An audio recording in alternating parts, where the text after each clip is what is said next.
Electrify America is one of the most prominent DC fast charging companies here in the United States.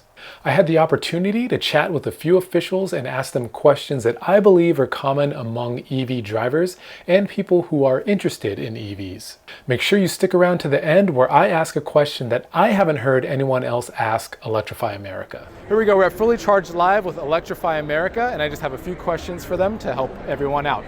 So, how does Electrify America make sure that stations are up and running? Yeah, so it's a great question. Electrify America is always monitoring our charging network. So there's a few things that we're constantly doing. One of which is our Center of Excellence, where we're testing the vehicles in our hardware before we roll it out. The second thing I would say is that we have a roaming electric vehicle test fleet that is visiting all of our charging stations and conducting a multi-point inspection on our chargers.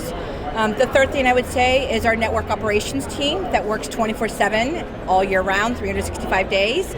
And they're basically monitoring the charging network to see, getting data back from the chargers and then obviously deploying work orders. And then finally, I would say is our customer service team is also 24/7. And so they're constantly talking to customers, sending out and creating work technicians to go out to our chargers. But then also, we read every single social media post, every single plug share post, and so we're able to monitor the network that way. We have identified some early technology chargers, about 300 chargers that we're looking to replace with our new Generation 4 charger. What are some common things that do go wrong, like overheating of the cable or things that... No, actually, common things that may go wrong would be that there's a communication error between the car to the vehicle, from the vehicle to the charger. And so sometimes there's communication errors, or the customer hasn't necessarily plugged in all the way, so you don't hear a click. And so if you don't actually hear a click, there's not going to be a communication between the car and the charger. So that's common ones that we hear. And so it's obviously just working with the customers to ask them to reconnect their connector to their vehicle. Yeah, that's true, and that's something that I think maybe people don't understand when, people know the Tesla supercharging network, and it's kind of like the Apple walled garden, right? We have Tesla designs the chargers for their Tesla cars, but you guys have to design your stuff to work with all electric vehicles. So is that probably pretty difficult, because not only do you have to communicate with different auto manufacturers, but I guess everyone has their own. Is there a communication standard to go to vehicles? Well, so that's what our Center of Excellence is designed for, right? So we work with all the automakers and ask them to come into our testing facility to test their vehicles before they roll it out to the customer across all of our generation hardware, all of our hardware manufacturers. And we work with them on their software updates that they release to their electric vehicles as well. So I would say a lot of the troubleshooting, if you will, before your car makes it out to market is done at our Center of Excellence and working with the hardware manufacturers and also our automakers. People who don't drive electric vehicles are really used to seeing big signs on the side of the road that say gas station, whatever brand gas station it is. And I know that, at least from my area, I live in Southern California in LA, and a lot of charging stations, if you use an app to find where you need to go, but you don't see at least in my area, a big Electrify America sign off the side of the road. Is that something that is going to change in the future, or is our future app-based, and just once you get used to it, now you know how to get to it? So, our chargers are really thoughtfully designed, and so they glow green, and so there's our signature green glow. They stand 8 feet tall, and they're anywhere between 4 to 10 chargers at every single charging station. So even if there's not a large sign, you're going to see an 8-foot tall charger glowing green, and that's an Electrify America charging station. Now, some of our flagship locations that may have up to 20 chargers will actually have larger signage to indicate the number of chargers that are there and their speed. But I would say that we really tell our customers to look for the glow green in the parking lot, and you can really help identify our chargers there. So I've heard that Electrify America stations, or a site, might need up to a megawatt of power. And I'm not an electrician or anything, I don't know anything about that. It sounds like a lot of power. So my question was, I'm wondering, does that limit how many stations you can have next to each other?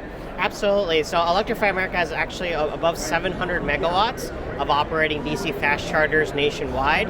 And you can imagine that there's a lot of work that goes into making those sites operational. Our flagship location today actually has above 3 megawatts, and we're working on locations that have above 10 megawatts of assets at a single location. And so it's always a great collaboration with the local utilities where they have different capacity maps depending on their infrastructure build out. In many cases, having multiple EV charging locations within the single area helps utilities plan out their upgrades better and actually makes it easier from an investment perspective. So it's a great collaboration and collaborative initiative to make sure that charging is where it needs to be for consumers to continue to adopting EVs, as well as meeting the local needs of the population, as well as the infrastructure constraints that may be in a given area. In some areas where we're limited by utility capacity, we've been actually installing energy storage to supplement utility capacity. So in Baker, California, for example, we put in 1.5 megawatts of behind-the-meter energy storage to supplement less than a megawatt of utility power. And so we're able to serve over 2 megawatts of charging at that prominent location on the way to Vegas with limited utility capacity. And we have over 150 behind-the-meter energy storage systems already operating throughout the country, over 30 megawatts worth. So we're at the forefront of that from a technology perspective. That's awesome. And that storage, is that something that you charge like during the night when electricity is cheaper? Exactly. So energy storage, again, over 150 locations, helps us to stabilize pricing for consumers. And so it takes into account mitigating spikes on the utility grid by evening out charging that happens at our sites. And as you mentioned, where there are variable utility prices available, such as in California, for example, depending on the time of day, it charges at off-peak hours where the sun is shining and the wind is blowing at cheaper electricity rates, and then discharges that to consumers, to electric vehicles during on-peak hours. So for example, during the recent heat waves, we've been able to provide stable pricing and reliability for EV charging to consumers, even when there were other stresses on the grid due to that energy storage from which that juice was flowing at those times. Yeah, that's great. It's really smart. Cool. Awesome. But do a lot of people that work at Electrify America drive EVs themselves? Okay.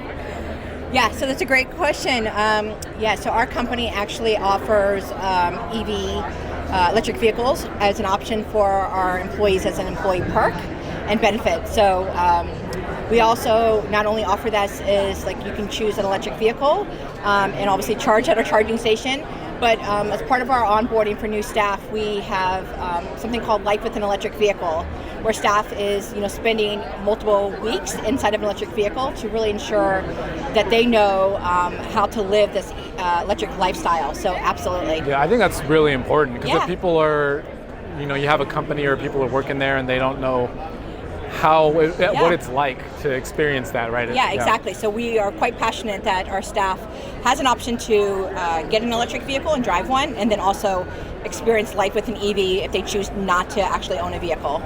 Cool. All right. Yeah. Well, I think that's all I have for you guys today. Thank you. Thank you so much for your time. Thank you. All right.